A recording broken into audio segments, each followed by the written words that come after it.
Dear friends, இன்றைக்கி இறால், broccoli, capsicum, cheese இதெல்லாம் வச்சு ஒரு ஃப்ரை ஒன்று செய்யலாங்க.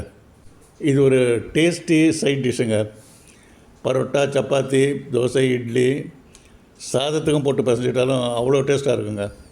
பர்கர்லேயும் வச்சு சாப்பிட்லாங்க. இதை எப்படி செய்யலான்னு பார்க்கலாங்க. 10 பெரிய இறால் எடுத்துட்டாச்சுங்க. அதை நல்லா கழுவிட்டுங்க. வயிற்றில் இருக்கிற நரம்பெல்லாம் எடுத்துகிட்டு கழுவி வச்சாச்சுங்க. அதில் 1 ஸ்பூன் மிளகாத்தூள் போட்டுக்கலாங்க. 1/2 ஸ்பூன் உப்பு போட்டுக்கலாங்க.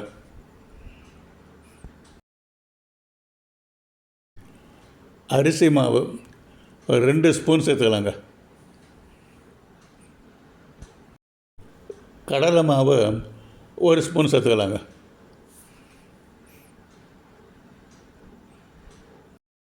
அதில் ஒரு 1/4 கப்பு தண்ணி ஊற்றிக்கலாங்க.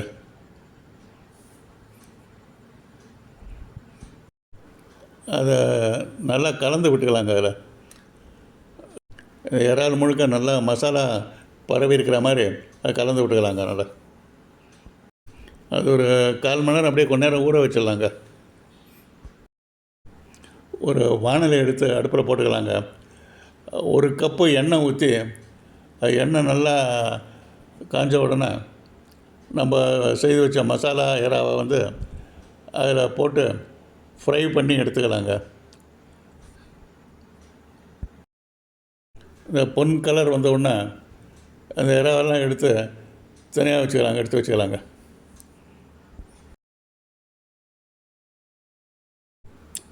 தனியாக ஒரு பிளேட்டில் எடுத்து வச்சுக்கலாங்க.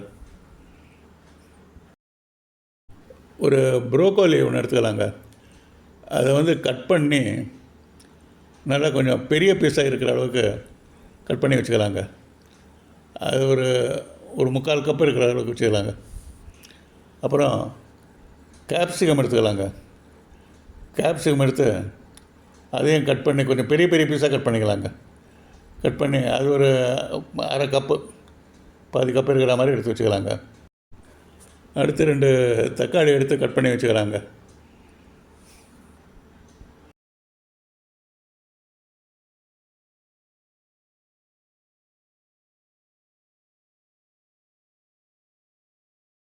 ரெண்டு மீடியம் சைஸ் வெங்காயங்க. அதை எடுத்து அதையும் தனியாக கட் பண்ணி எடுத்து வச்சுக்கலாங்க. அடுத்தது சீஸ் எடுத்துக்கலாங்க. சீஸ் எடுத்து இந்த துருவலில் அப்படியே துருவிக்கலாங்க.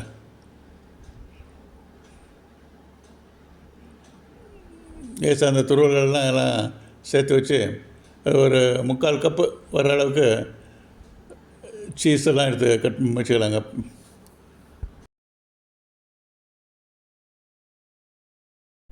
மல்லித்தழை ஒரு கைப்பிடி அளவுக்கு எடுத்துட்டுங்க சின்ன பீஸாக கட் பண்ணி வச்சுக்கலாங்க. இப்போது அடுப்பில் நம்ம எடுத்து வச்ச பொருட்களுக்கு தகுந்த மாதிரி ஒரு கடாய் ஒன்று எடுத்து வச்சுக்கலாங்க. ஒரு 2 ஸ்பூன் எண்ணெய் ஊற்றிக்கலாங்க. ஒரு 1.5 ஸ்பூன் அளவுக்கு வெண்ணெய் சேர்த்துக்கலாங்க. அதில்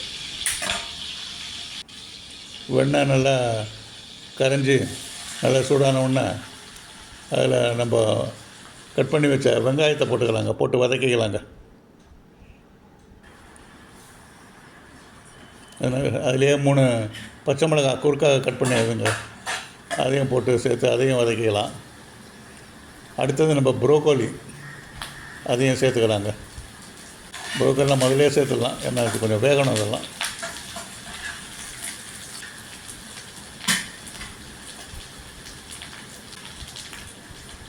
இப்போ கேப்சிகமையும் சேர்த்துக்கலாங்க. சேர்த்து நல்லா கலந்து விட்டுக்கலாங்க. கலந்து விட்டுட்டு எல்லாம் நல்லா வேகிற மாதிரி நல்லா வதக்கி வச்சுக்கலாம்.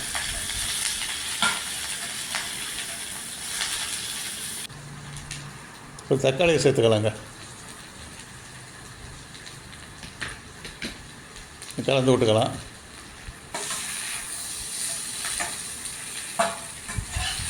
ரொம்ப சிம்பிள் தாங்க இது செய்கிறது. ஆனால் டேஸ்ட்டு தான் ரொம்ப அமக்கலமான டேஸ்ட்டு. சீஸை சேர்த்துக்கலாங்க.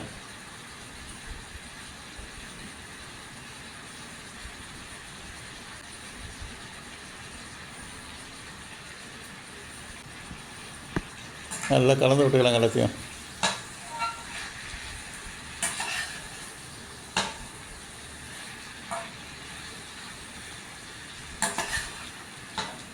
இதெல்லாம் இறாலுக்கு வந்து நல்லா நல்ல சுவையை அதிகப்படுத்தி விடுங்க. இதெல்லாம் உப்பு ஒரு 3/4 ஸ்பூன் சேர்த்துக்கலாங்க. பட்டை, லவங்கம், ஏலக்காய் அதெல்லாம் கலந்த மசாலா ஒரு ஸ்பூன் சேர்த்துக்கலாங்க. 1/2 ஸ்பூனு ஏலக்காய் பொடிங்க. தனியாத்தூள் 1/2 ஸ்பூனுங்க. சீரகத்தூள் 1/2 ஸ்பூன் சேர்த்துக்கலாங்க. இதை அப்படியே நல்லா நல்லா கலந்து விட்டுக்கலாங்க. அந்த சீஸ் எல்லாம் மெல்ட் ஆகி நல்லா வெஜிடபிள்ஸ் உள்ள போய் எல்லாம் சேரணுங்க. நல்லா நல்லா கலந்து விட்டுக்கலாம்.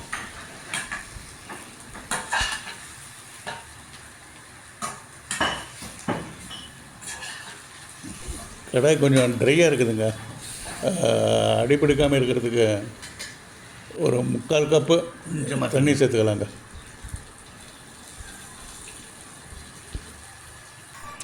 நல்லா கலந்து விட்டுக்கலாங்க.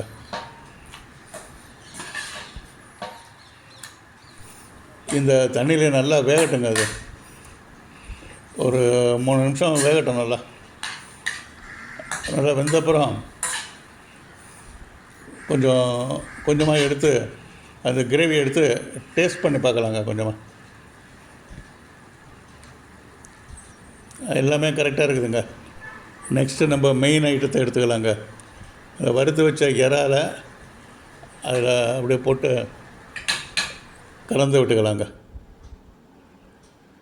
ஏற்கனவே ஒரு தடவை இறால் வெந்து போனதுனால இதை அப்படியே போட்டு மிக்ஸ் பண்ணிக்கிட்டால் போதுங்க. நம்ம ஏற்கனவே ஒரு தடவை ஃப்ரை பண்ணியாச்சு அதை. அதனால் இதிலே அப்படியே போட்டு ஒரு தடவை புரட்டி விட்டுக்கலாம். மீதி காய்கறி எல்லாம் நல்லா வெந்துருச்சுங்க எல்லாமே. So it is ready. மேலே மல்லித்தழையும் போட்டாச்சுங்க. டேஸ்ட்டுக்கு ஒரு 1/2 மூடி எலுமிச்சம்பழம் அதை புழிஞ்சு விட்டுக்கலாங்க. இப்போது அதை எடுத்து ஒரு பாத்திரத்தை எடுத்து வச்சுக்கலாங்க. இப்போ சுவையான இறால் ப்ரோக்கோலி சீஸ் ஃப்ரை ரெடி. இந்த இறால் வறுவல் எல்லா காய்கறியோடு சேர்ந்து அப்படி ஒரு வாசனைங்க. வாசனை தூக்குது. இப்போது இந்த இறால் ப்ரோக்கோலி கறியை டேஸ்ட் பண்ணி பார்க்கலாமா? ஒரு பரோட்டா எடுத்து பரோட்டாவுக்கு தொட்டுக்கிட்டு சாப்பிட்டு பார்க்கலாங்க.